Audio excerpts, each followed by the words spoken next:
So Meta shares a little higher. This is the company announces 11,000 job cuts. Apparently it's all Mark Zuckerberg's fault. Alex Webb of QuickTake joins us now. They're cutting jobs, but they're not cutting jobs in the labs business, i.e. the Meta business that Mark Zuckerberg thinks is ultimately going to be profitable. How does this change the makeup of this company, and why is it going to be something that investors are going to be kind of okay with or comfortable with?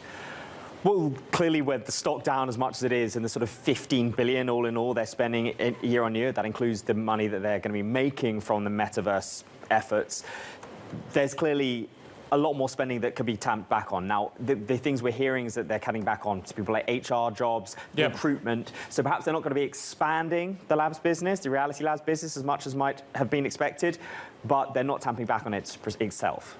Is this going to be enough, Alex, for investors?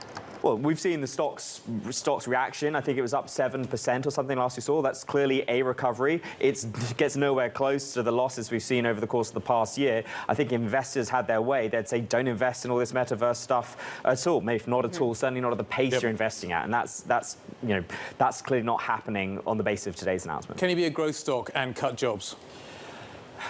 Maybe not yet. I don't know. Like we're seeing, the thing we're seeing is we're seeing them spending a lot of money on the metaverse. They're not making as much money from ads just because of the macro environment and the pressures they're facing from Apple and TikTok and others.